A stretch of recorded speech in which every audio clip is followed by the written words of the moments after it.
And today we continue our reading on God's Word following the 1 Corinthians letter. Now, as we saw, after Paul's departure of Corinth, some Christians returned to the practice of attending the temple worship or even attending temple meals. Now, in his earlier letter, Paul clearly forbade such idolatry. But some Christians have taken exceptions to that, and they gave the reason for attending the temple and eating food sacrificed to idols. So Paul, in this letter, went on in a lengthy reply from chapter 8 to chapter 10, dealing with this issue. But today we only focus on chapter 8, although we are making some references to chapter 10. So how are we going to approach this? Now we are going to look at this question of to eat or not to eat regarding the meat offered to idols. And we are going to look at what is this problem? Is it such a big issue? And we're looking at Paul's reply to their question. And from there, we notice Paul is drawing two biblical principles which we can apply today in our situation, not only in the matter of food, but in our Christian conduct and many things too. So that's what we're going to do. Now, so the question of to eat or not to eat, let's consider there are three scenarios, right? If the first one, if you were invited to attend a banquet in a temple, in a pagan temple, to celebrate the birthday or some religious festival, would you go? All right? Well, hold on, don't give me the answer right now. And we'll come back to these questions at the end of the sermon. Second scenario, if you were invited by a friend to his or her party, could be a birthday party, could be a social gathering, nothing religious, but it's going to be in a place where there is enough room. So they found this pagan temple is near and it's big, it serves the purpose for a social function. Would you go? Thirdly, this time you're invited to a friend's home, not a religious place, a neutral place, and you are presented food, but some of the food has been sacrificed to the idols. They have been specially blessed for that occasion. Would you eat? Think about it as we looked on. Now, so what is the problem the Christians were facing at Corinth? To eat or not to eat? Now, they are not using their criteria based on health or the quality of food. So today we look at, well, has the food expired? No, I chucked it. Is it good for me? No, I have a high blood pressure. No, I avoid salt. No, I avoid greasy food. No, it's on a religious ground, more than just a cultural preference. Now, what is the cultural and religious background in those days? Now, in the days of Romans, this takes place usually in either public or in private. A whole animal was presented to slaughter, and then they prepare it, and they will be presented on the altar of the idol or deity. And usually it will be cut up in three parts. A small part is a token portion to be burned on the altar as a sacrifice to the idol on behalf of the worshippers.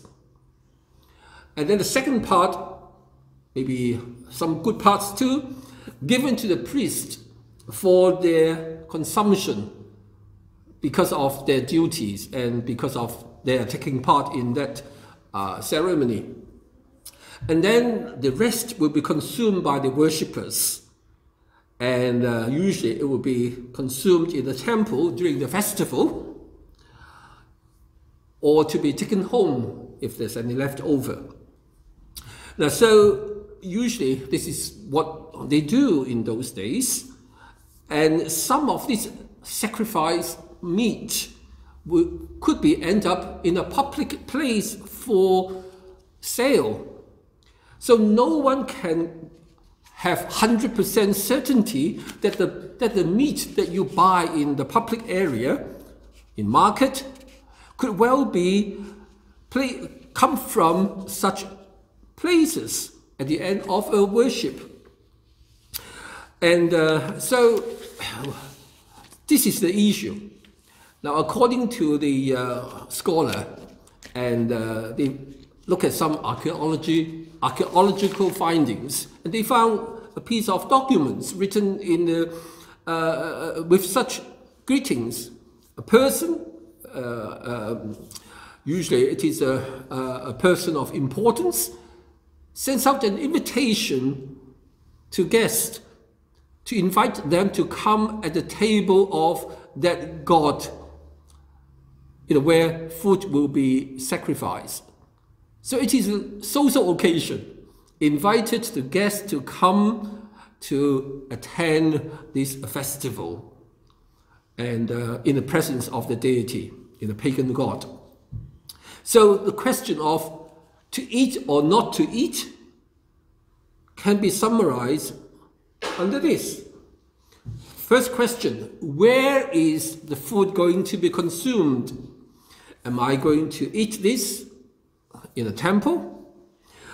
Or where from? Well, I can never tell the origin of this meat. Unlike nowadays, if you go to a supermarket, you look at the label, country of origin. But even so, sometimes you can't tell, because in some packages it says comes from a few countries, but when they all sort of prepare and pack together in Australia, this is what you get, right? It's a brand name. Or with whom that you are eating this food, this meat, or who presented this to you, you don't know. So these are the three questions, I think, it comes down to. Now, how is Paul going to answer that? Now, as I pointed out earlier on, Paul gave a lengthy discussion in chapter 8 and also partly in chapter 9, which we are not going to deal with in chapter 9, but we skip this into chapter 10.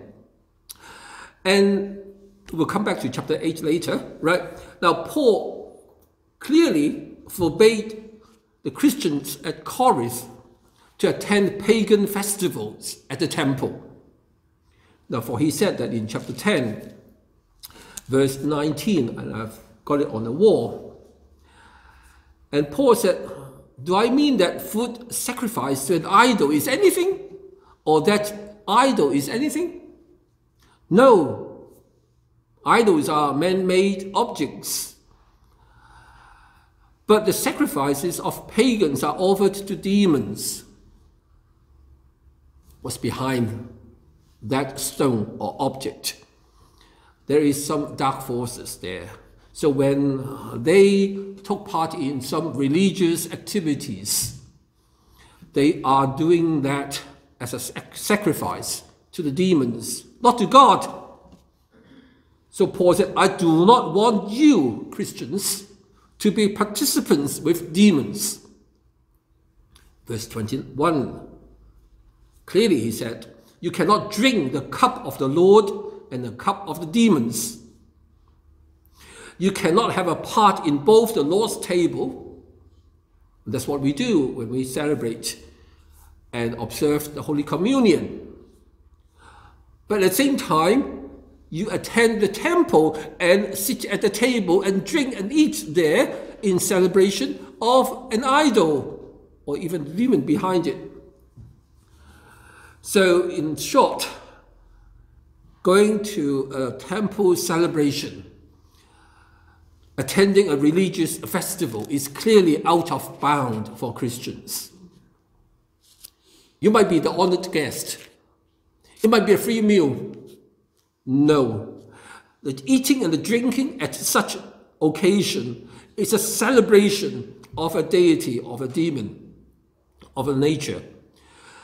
And by going there, eating and drinking there, you become a participant. You become one of the worshippers. You might say that, look, I know idols are idols. No. Never, never should a Christian be part of such ceremony or activities. Refrain from going there or taking the food at that occasion. Clear? Okay. Secondly, well, where from? Where do the meat come from? Paul went on in chapter 10, verse 25. He said, look, the same food. It may be offered in a temple, but now find a way in the marketplace. And that such food may be freely eaten without any question of conscience. In other words, when you buy from the market, or when some food is given to you, you don't need to ask any questions. Where are they from? Have they been sacrificed in the temple before? Is it a leftover of this wonderful festival, on the other side of the town? No. Eat anything sold in the market without raising questions of conscience. If the reason, 26, for the earth is the Lord's and everything in it.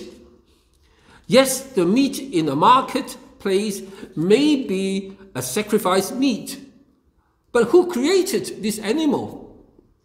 God did. God is the creator, and we believe in the one and a living God who is the creator of everything, including us. So the whole world belongs to him, not to the demon. So as Christians, how do we see food or meat or vegetables? The food source is God's gracious provision for humanity. So we can survive, so we can live on and have generation after generation. So therefore, we eat everything that God has kindly provided for us with gratitude. That's why Christians have this habit of saying grace before a meal. That's not a religious requirement, but we like to do so as a show of gratitude to God for his kind and generous provisions. So the same thing can be applied to this meat that you bought from the market. Ultimately, it comes from God. So Paul said, eat. Don't raise any questions. Okay, thirdly, what with whom? Verse 27, Paul raised this scenario. That if an unbeliever invites you to a meal, not in the temple, and you want to go, eat whatever is put before you without raising questions of conscience. But if someone says to you, this has been offered in sacrifice, what do? Paul said, do not eat it, both for the sake of the one who told you and for the sake of conscience. In other words, the person who rose this issue with you must in their mind think, you shouldn't be eating it, or should you eat it? So for their sake, you might choose to explain your position. You may choose to give a Bible exposition and explain to them, there's only one God. But out of your respect to the host, right, and for his conscience. In verse 29, Paul said, I'm referring to the other person's conscience, not yours. You're clear. For why is my freedom being judged by another's conscience? So, what is Paul saying here? Paul is saying, look, you're free to choose. You're free to eat or not to eat. But how do you make up your mind? What do you base your choice on? You do it with consideration of the people with whom you are around. The host, the people at the same table, or in the same room. Eating certain food probably will satisfy your hunger and also your desire too, but it will not bring you closer to God. And do not eat them, do not mean that you will miss out. You don't miss out God's blessings by refraining from certain food. But you do it, you make your decision out of consideration of love. Yes. See, Paul did not base his answer on knowledge. Oh, I know that is nothing. I know it's all right. But he said, look, I want to explain to you the reason to make your decision is based on religious ground. So therefore, never attend a pagan festival in a temple. But if you use your freedom to eat or not to eat, then base your decision on love towards them, which is a different basis to how the Corinth Christians base their judgment. And therefore, we come back to chapter 8 now. So Paul said in verse 1 in chapter 8, he said, now I'm answering you this question regarding food sacrificed to idols. He began that, but he didn't carry on. He went on and spent 3 verses on knowledge and love. Yeah, because he's saying, look, you are basing your reason on knowledge. But I want to look at it and want you to consider it with the understanding of love. Now, I'll come back. Sorry about that.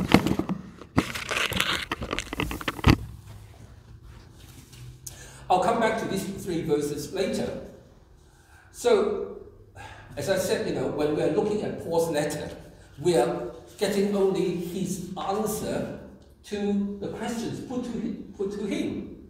So we don't know exactly what wordings and how the Corinth church put to Paul in the first place. But if we look at verse 4, 5, and 6, we will understand better their argument. It becomes clear to us. So we skip verse 1 to 3 for now, and I'll come back to that shortly afterwards.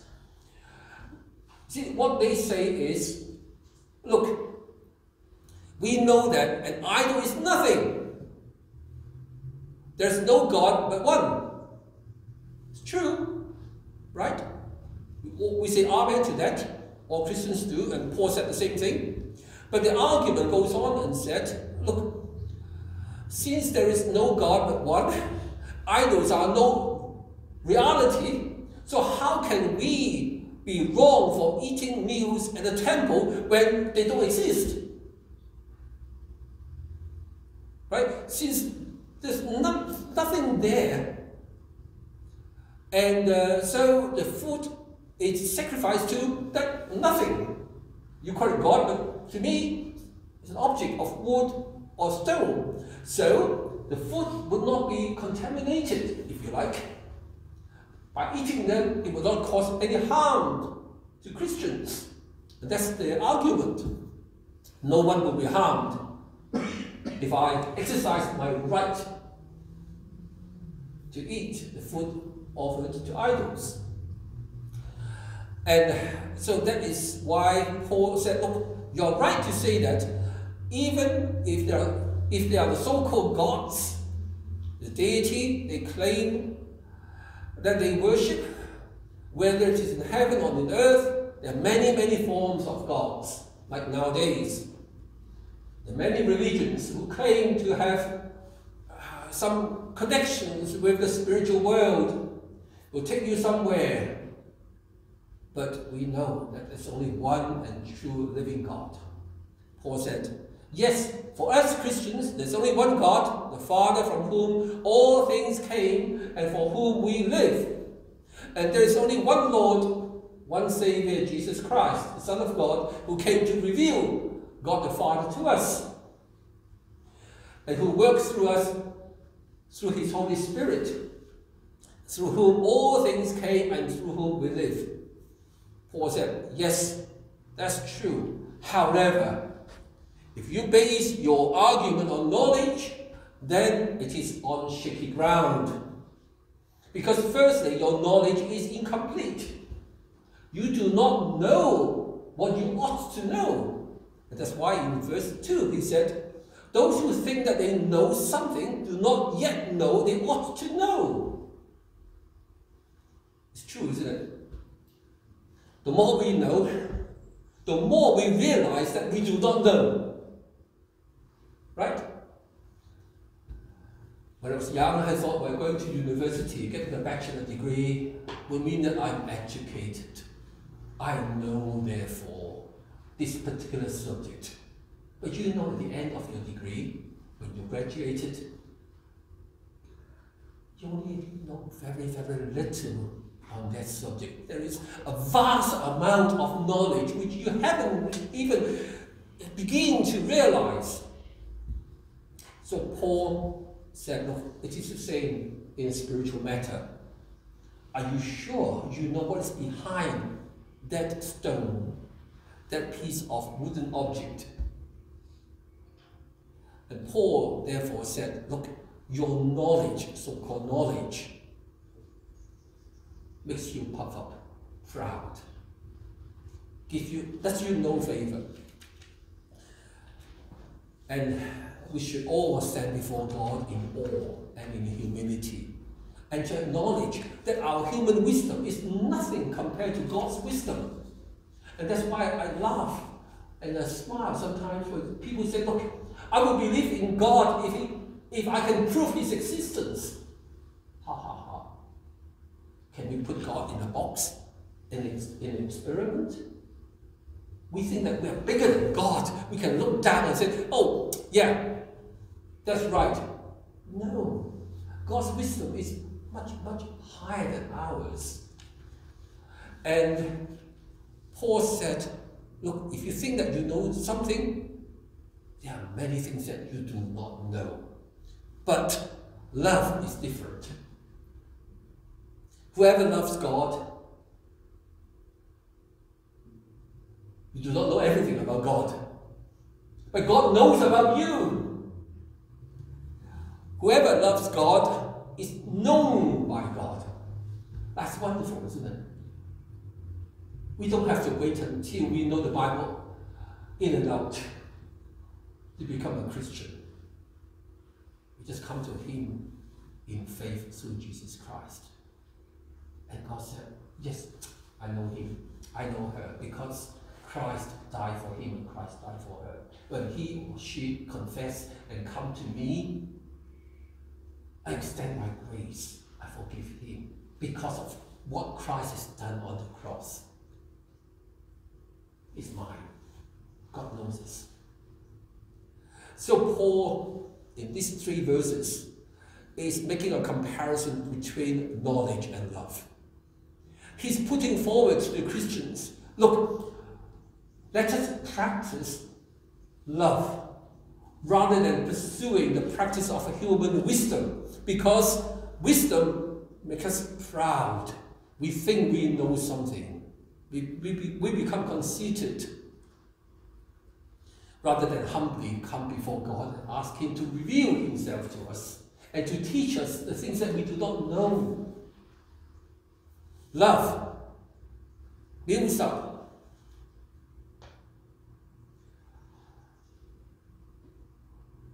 Not only love helps us in our relationship with God. The more you love him, the more you find him real in your life. The more you love him, the more you find him attractive to you. Not only in terms of our vertical relationship. Love builds up one another as well. That's why Paul said, look, it is a simple thing to eat or not to eat. But the principle behind is, when you make such a decision, are you doing so to build up one another? Don't let your choice, your freedom, become a sin to others. And that's why he went on in verse 7 and said, look, other than these two principles of, if you like, knowledge versus love, which one to choose, which one to practice on, there is this no stumbling block principle in verse 7. But not everyone who possesses this knowledge, in other words, he said, look, you might know that the idols do not exist. Yes, you believe, right, there is only one God, one true God, which is the God revealed to us through Jesus Christ and recorded in the Bible. But some people are not so privileged to know this. And yet there's some, in verse 7, are still so accustomed to idols that when they eat sacrificial food, they think of it as having been sacrificed to a god. What's he saying? There are some people who has a different background to us. There were some who were idol worshippers before, and their conscience is weak, their faith is weak, and to them, then their eating of such food or their going to a temple will open a way for them to go back to their former belief. You see the point? And so by eating such meal, you are unknowingly giving a message to a weaker brother or weaker sister in Christ, who think that, oh, it's okay to go back. Verse 8, verse 9 said, food does not bring us near to God. We are no worse if we do eat, no better. Sorry, we have no worse if we do not eat, and no better if we do. Is it in a Christian view? Food is indifference to God. What do I mean? It means that by taking some food, it do not bring you nearer to God. Unlike some people who think so. Again, please, I'm not attacking anyone. In Roman Catholic Church, they say, look, this is holy water. Take it home. It will protect you. This cross, if you take it home, it will protect your family. If you eat this meal which has been blessed, then you will be stronger. You live a longer life. But that's not biblical. Eating or no eating will not bring us any value spiritually. Not eating them will not cause us to miss out on God's blessing either. But Paul warned them to say, look, be careful, however, that the exercise of your right does not become a stumbling block to the weak.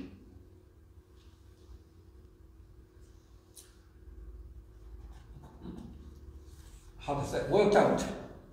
Carries on to say in verse 10, for if someone with a weak conscience see you going to the temple or eating certain food which has been offered to the idols,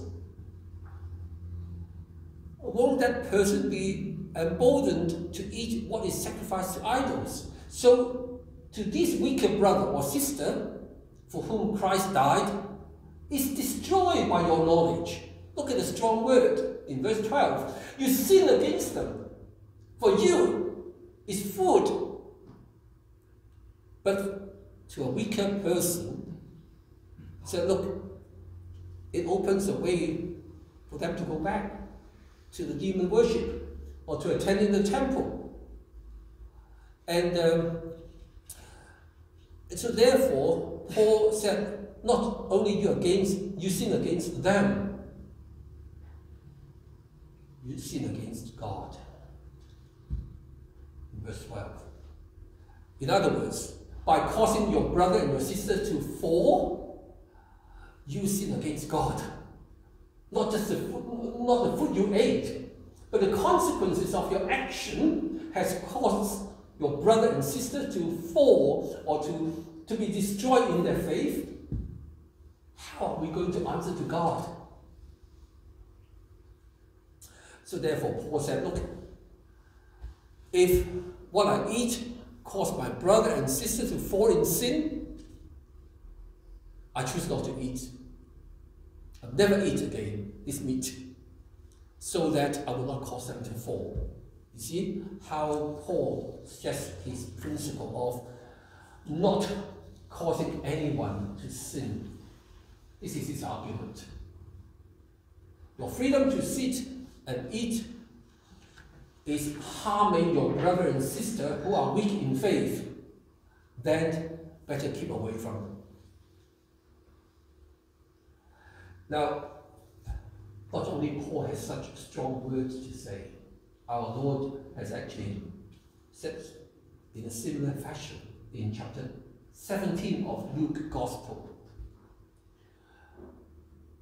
Our Lord said, look, it would be better for a person who caused the brother to sin, better for him if a millstone hung around his neck and be cast into the sea, than that he should cause one of these little ones to sin or to stumble. In other words, Jesus said, look, if you were the cause of your brother and your sister to sin, it's better off that you don't exist. Tie a big stone wheel around your neck and throw you into the sea. Gone. You won't service again. Now, such is a serious matter that our Lord has said, no, don't cause your brother and your sister to fall, to sin. So the principles that Paul has laid out in chapter 8 is, number one, knowledge pops up, but love builds up. Choose love. Choose the practice of love rather than the practice of knowledge alone. And practice the practical love is seen by giving up my own right for the sake of my brothers and sisters who are weaker. You see, it is within my right to eat, but I choose not to eat it willingly out of love for my brother and sister. So that's the issue that Paul has described in chapter 8. I hope we're clear. So by now, we come back to this question. These 3 questions. I wonder what would your answers be. Number 1, if you were invited to attend a religious festival in a temple, in a pagan either birthday or a celebration, would you go? A religious, celebration of that deity. Would you go? No. Paul said very clearly, no. We don't take part in any form of religious festival in a pagan temple. Don't go there. Now what about going there to attend a social function? It's not to celebrate the deity, but to celebrate a friend's birthday party. You just haven't got a room or a house big enough. Would you go? It's no religious ceremony. It's just using that space, that hall, the facilities there. Would you go? Or for example, not far from here, Wollongong, there's a big temple there. And if friends said, hey, let's go there, you know, for a day out and have some food and yeah, just enjoy the day out. Would you go? Come on. I'm a tourist. I heard so much about this place. Would you go? Come on. You're too scared to commit yourself. Let's come up with a few options, right? You can say, okay, but no, thank you very much. I won't be attending your birthday or your function. Well, will you be losing your friendship? Would he be offended? Well, perhaps you say, well, I know it's your birthday. Here's my birthday present for you. I won't be there for my religious reason. Or you can say, look, I really, really love to celebrate your birthday, but perhaps on another occasion, right? I won't be able to attend that function at the temple, but let's have young cha and have a meal somewhere else on another day in a neutral place. You can do that, right? By doing that, you acknowledge the friendship extended by your friend. You're not hurting him or his feeling. You are also to express your stand on this issue, and you're willing to celebrate his birthday somewhere else on another occasion. Of course, you're willing to pay for him. Yes.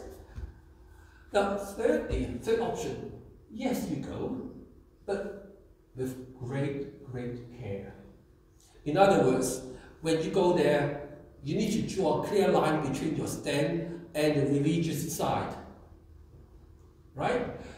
Because of the location, you do not become unclean. However, if there are any religious rituals, any signs of, the religious side being in that birthday party, then keep away from it. For example, in that birthday, right, if they have a monk or someone to say a blessings on them, you might choose to say, stay away, or stand, rather than joining the rituals by wearing joysticks and doing whatever religious rituals they do. Stay away. Then, make your stand, okay? Be very, very clear. And the idea is do not make yourself a stumbling block to others. Okay? What about number 3? If you were invited to someone's home and in Hong Kong they say, look, this food has been specially bought in this temple, has been blessed. So when you eat it, these long noodles give you longevity, long life. 食壽麵、壽包. You don't know whether they were bought in the shop or they were specially blessed in a temple. Don't ask any questions. Just eat it. But if they told you, eat this is specially prepared and bought from the temple miles away, don't eat it. For the sake of others. Right? Eating them gives you no added benefit. If you don't eat it, don't think that I lose out. No. For the sake of others, out of love. Right? So I think this is, hope it is clear. So, to eat or not to eat is such a trivial thing. But behind this, let's look at the 2 principles behind. I think this will be a good guiding principle for all Christians. First one, let us practice love rather than just the pursuit of pure knowledge. Now, even in Bible knowledge, right, we can be so driven by the desire to, I want to know this truth. Great. I want to know the Bible. I want to know what it says. Great. But the motives of our pursuit of knowledge is to love God and love others. In other words, the motive of Christian ethics is not knowledge, but love. We know so that we love God more. We know more so that we can love one another in a way that God asks us to. Does it make sense? The aim of Christian ethics is not a self-sufficient knowledge. I'm holy, I know the Bible. But the aim of our Christian ethics is to benefit others, is to draw people to God. Secondly, choice, whether to eat or not to eat, make sure it's not going to cause someone to sin. Hopefully, it's to build up another person in their faith, in their walk with the Lord, with God's word, and through your conduct. Let's end with a few examples. Today, we don't have big issues of having food being offered in temple and sold in the marketplaces. But what about alcohol? Can we drink or not to drink? In Britain, pubs are social places where people go after work or even during lunchtime to drink or not to drink. To drink is not a bad thing. And not to drink, well, is it antisocial? Nowadays, gladly, people do not laugh at you, but you don't buy alcohol. I have an example there. As a young Christian, I went out with some Christians for a social gathering, and after some games, we were thirsty and we needed a drink. Pub was just nearby, but the person said, "Look, we are not going to the pub. Let's go somewhere else."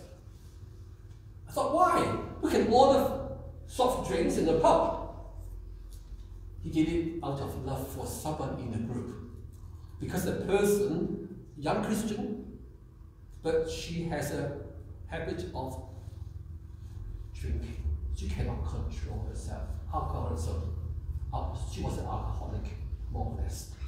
So you don't want to be putting her in such a place of temptation. I didn't know that once she started one drink, she couldn't stop. And getting drunk, losing self-control is a big thing for her. So out of love, on that occasion, we chose not to drink. See? Or gambling. Or going to RSL for a cheap meal. Going to the Star City. I'm sorry, I'm not advertising for anyone. Right? This wonderful, tall, for me, ugly building in Bangalore. Someone said, "Oh, you should go there, it's a special offer." Is it right or wrong to go there?